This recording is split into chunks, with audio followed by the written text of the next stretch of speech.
우리가 읽은 본문의 말씀은 예수님의 말씀 중에 소위 난제 성경 구절, 난제 성경 구절 중에 꼽히는 한 말씀입니다. 자, 우리가 백록담을 보려고 하면 한라산을 올라가야 되지 않습니까? 그런데 그 한라산이 앞에 버티고 있다고 해서 올라가지 않으면 절대로 백록담을 볼 수가 없습니다. 마찬가지로 이 말씀을 우리가 극복하지 않으면 오늘 본문을 통해서 우리에게 주시는 그 주님의 영적인 교훈을 받을 수가 없다는 그런 말씀이죠. 자, 오늘 말씀에 대해서는 대체적으로 두 가지 해석을 하고 있습니다. 자, 그 첫 번째 해석은 이 말씀은 예수님이 하신 말씀이 아니라 하는 겁니다. 그럼 무슨 말씀이냐? 예수님 이후에 마태가 본인이 하고 싶었던 말을 추가한 것이다 하는 그런 견해가 있습니다. 이렇게 말씀을 드리면 다소 당황스럽지 않습니까? 아니, 예수님 말씀이 아니라고 이렇게 당황스러운데, 이건 어디까지나 신학적인 견해에 불과하기 때문에 이렇게 생각을 하시면 됩니다. 이런 주장을 하는 사람도 있구나, 이렇게 넘어가시면 됩니다. 자, 그러면 왜 이 구절을 예수님이 하신 말씀이 아니라고 보는가? 자, 그 이유는 예수님 공생의 그 당시에는 아직 이런 문제가 대두되지 않은 그런 상황이기 때문에 그렇다는 겁니다. 즉, 지금 이 말씀을 주실 때 예수님의 공생의 초반부였거든요. 초반부이기 때문에 아직 이런 논쟁이 발생했을 리가 만무하다 하는 겁니다. 자, 공생의 초반부라고 하면 사람들은 아직 예수님의 말씀을 다 받지 못한 그런 상황이죠. 자, 그런데 어떻게 예수님께서 율법이나 선지자를 폐하러 오셨다, 이렇게 말을 할 수가 있겠는가? 그래서 이 말씀은 예수님 이후에, 즉 승천하신 이후에 발생한 문제다 하는 겁니다. 추측건대 마태가 이 복음서를 기록한 연대를 따질 때 서기 70년대다, 80년대다 이런 얘기를 하는데, 이러한 논쟁이 불거진 것은 바로 그때 70년대나 80년대가 될 것이라 하는 거죠. 특별히 사도 바울의 가르침이 그 원인이 되었다, 이런 주장도 합니다. 자, 로마서 3장 28절의 말씀인데요. 그러므로 사람이 의롭다 하심을 얻는 것은 율법의 행위에 있지 않고 믿음으로 되는 줄 우리가 인정하노라. 아멘. 이런 말씀입니다. 사람이 의롭게 되는 것이 율법의 행위에 있지 않다고 한다면은 율법이 더 이상 필요치 않은 것이 아니냐? 그렇다면 결국 예수님께서 이 땅에 오셔서 율법과 선지자를 폐하신 것이 아니냐? 이런 논리가 성립이 되는 겁니다. 근데 사실 이 문제가 작은 문제가 아니죠. 이래 되면 구약의 모든 말씀들을 부정하는 것이기 때문에. 그렇다면 사도 바울이 이야기하는 것하고 예수님의 복음하고는 서로 다른 방향으로 이렇게 가고 있다는 겁니다. 특별히 유대인들 중에 이러한 주장을 하는 사람들이 많았다는 것인데요. 유대인들이 이런 주장을 했다는 것은 이게 보통 문제가 아니라 하는 겁니다. 왜냐하면 모세율법은 유대인들에게는 생명과도 같은 것이기 때문에 그렇습니다. 그래서 예수님이 모세율법을 폐지했다고 한다면 그것은 유대인들의 정체성을 부정한 것이 되기 때문에 유대인들이 가만히 있을 리가 만무합니다. 그래서 이런 상황에서 마태가 유대인들을 대상으로 마태복음서를 기록했다고 그러지 않습니까? 자, 마태복음의 대상자는 유대인들입니다. 그래서 그 유대인들을 향해서 마태복음서를 기록을 하면서 그게 아니라 하는 이런 이야기를 하는 겁니다. 예수님께서 본래 의도하신 바는 율법이나 선지자를 폐하려 하신 것이 아니다. 그것을 복음서에 기록을 해놓음으로 말미암아 유대인들의 들뜬 그 마음을 진정시키고자 했던 그 의도가 여기에 담겨 있다는 겁니다. 그래서 이런 얘기죠. 유대인 여러분, 예수님도 여러분들 편이고 나 마태도 여러분들 편입니다. 마치 공인인증서를 대듯 성경 구절에 이 말씀을 적었다는 겁니다. 자, 그리고 동시에 이런 일도 되는 거죠. 이방인들 사이에 복음을 전파했던, 선교를 했던 그 사도 바울의 가르침, 그 가르침이 막 확산되어 나가는데 그것을 견제하기 위해서 이런 말씀을 써놓았다 하는 그러한 주장도 합니다. 여기까지 설명을 드렸는데 들으시기에 좀 어렵지 않습니까? 그래서 설교 서두에 성경 구절 중에 난제에 속하는 그런 구절들이 있다라고 말씀을 드린 겁니다. 자, 그리고 이번에는 두 번째 해석 방법인데요. 두 번째 해석 방법은 이렇습니다. 이 구절은 마태가 사후에 추가한 것이 아니다 하는 겁니다.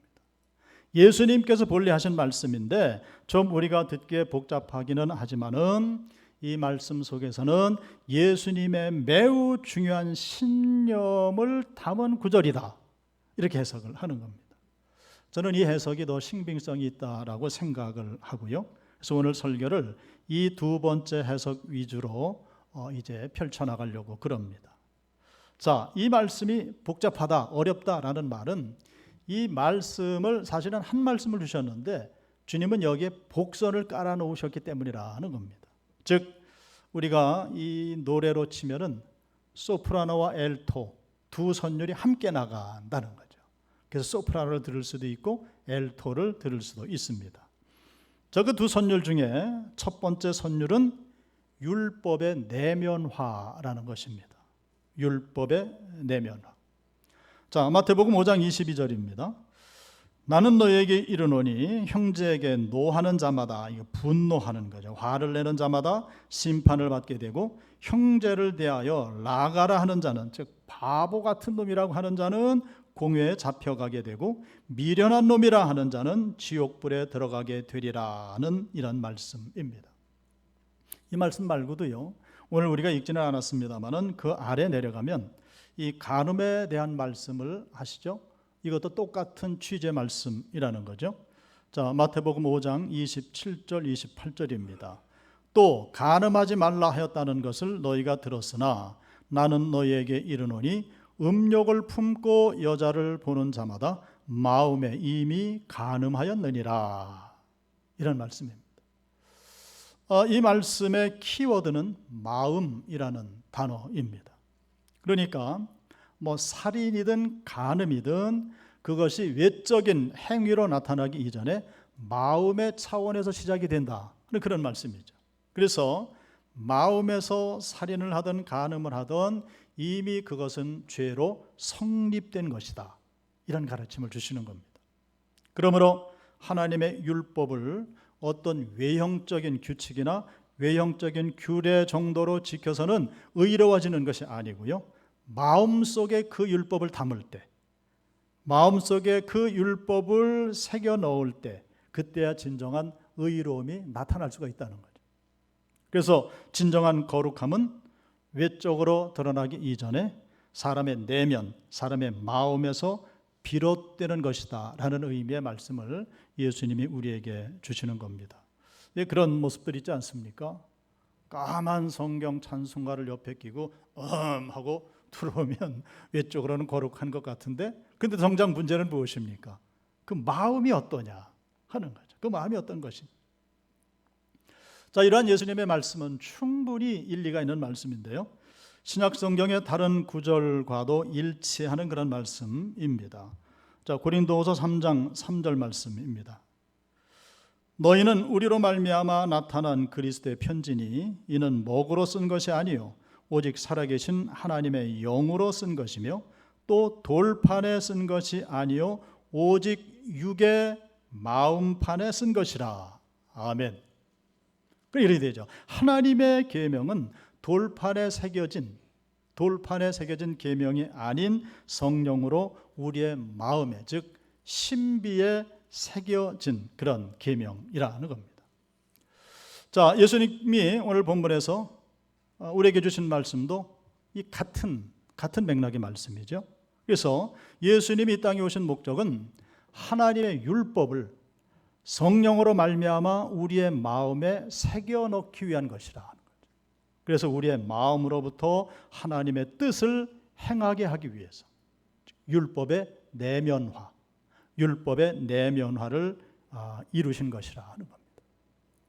자, 그리고 또 하나의 선율이 있다고 말씀을 드렸죠.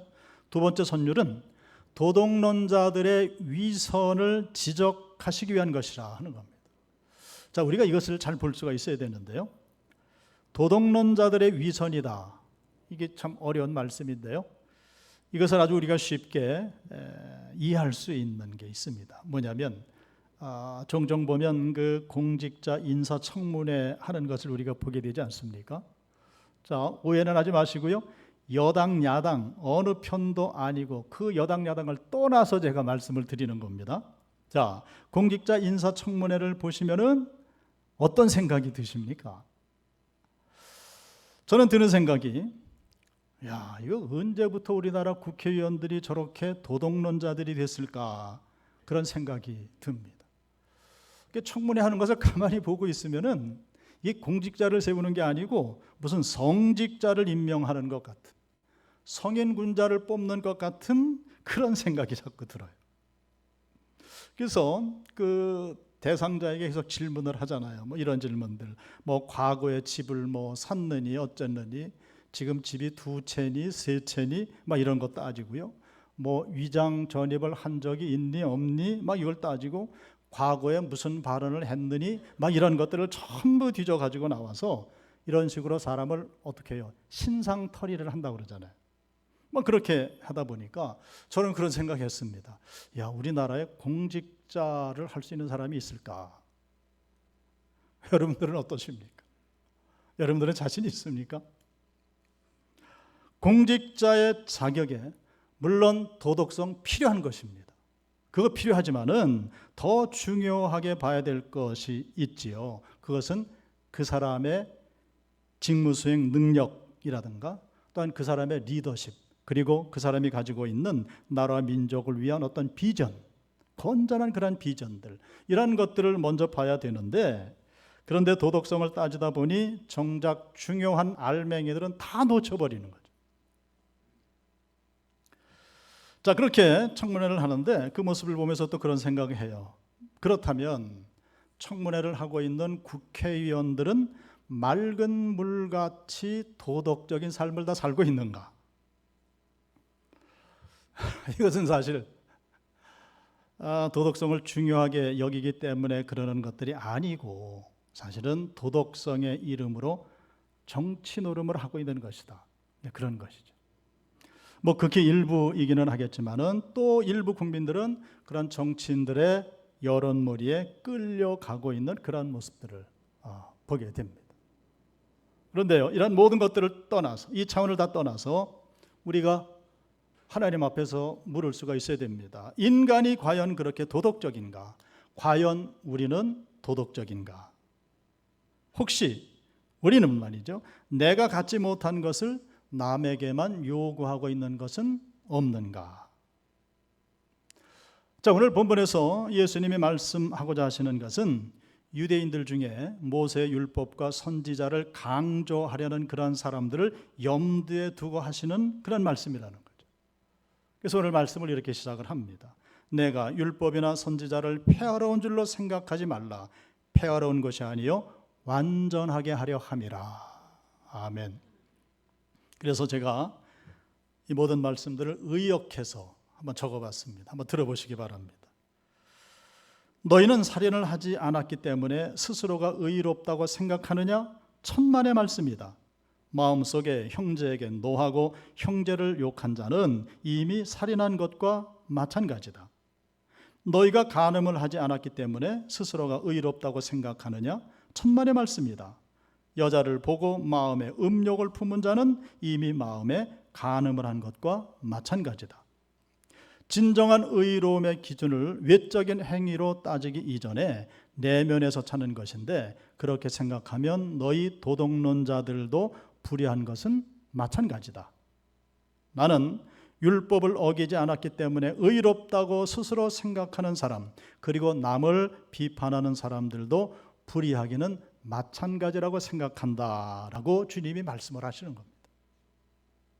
그래서 20절 말씀에서 이렇게 말씀을 하시죠.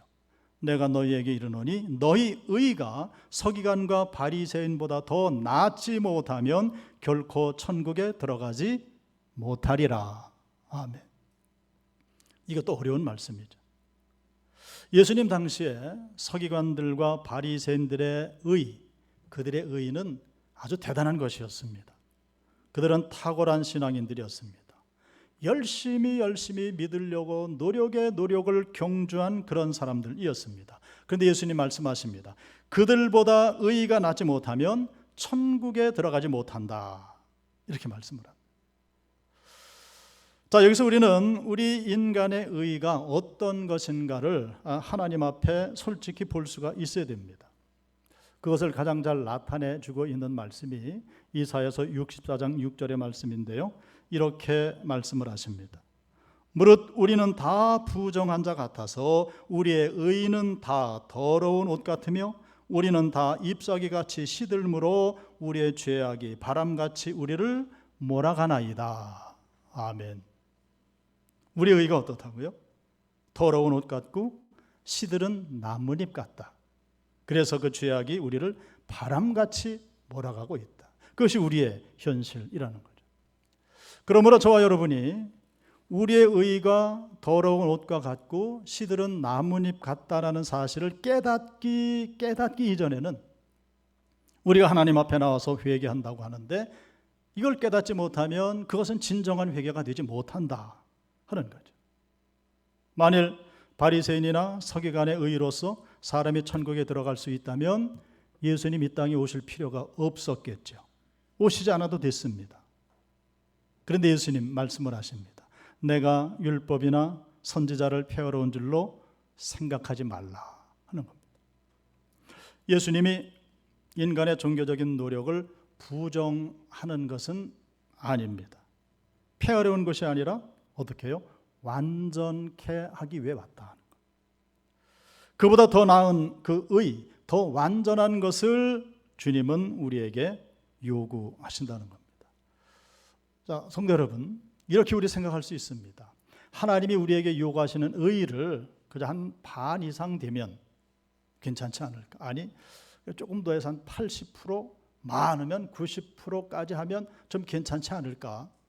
그런데 우리 주님은 뭐라고 그러세요? 완전이라는 표현을 하셨습니다. 퍼펙트한 겁니다. 100%입니다. 더 완전한 것, 그 완전한 의를 취하지 못하면 하나님 나라와 상관이 없게 된다는 것이죠. 그래서 우리가 여기까지 이르게 되면 하나님 맞습니다. 우리는 부정한 자로 나의 의는 못 같다고요? 더러워진 옷 같고 시들은 나뭇잎과 같습니다. 죄악이 우리를 바람같이 몰아갑니다. 이렇게 고백할 수밖에 없다는 거죠. 자, 그러면 이제 우리에게 과제가 있는데 우리가 어떻게 이 완전한 의를 획득함으로 하나님 나라 백성이 될 수가 있을까? 방법은 오직 하나밖에 없는 줄로 믿습니다. 율법이나 선지자를 완전케 하시기 위해 이 땅에 오신 예수님을 통해서만 가능합니다. 이런 고백이 우리에게 있어야 된다는 거죠. 오직 예수님을 통해서. 예수님이 율법이나 선지자를 완전케 하기 위해서 오셨기 때문에. 그래서 더 나은 의는 예수님을 통할 때만 가능하다. 그래서 우리가 그죠. 오직 예수입니다. 오직 예수.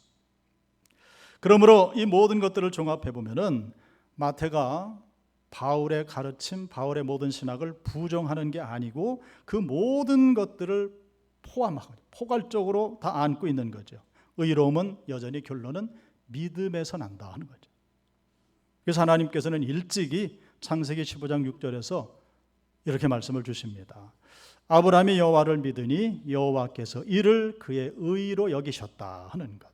그러니까 하나님께서 말이죠. 아브라함이 하나님을 믿으니 그를 의롭게 여기신 것처럼 오늘 우리는 예수 그리스도를 믿는 믿음을 가질 때에 우리가 부족하고 연약하지만은 더러워진 옷 같고 시든 나뭇잎 같은 그런 존재이지만은 우리를 의롭다 칭해 주시고 우리 주님이 원하시는 퍼펙트한 100% 의로운 자로 우리를 세워 주신다 하는 것. 할렐루야. 여기까지 이르러서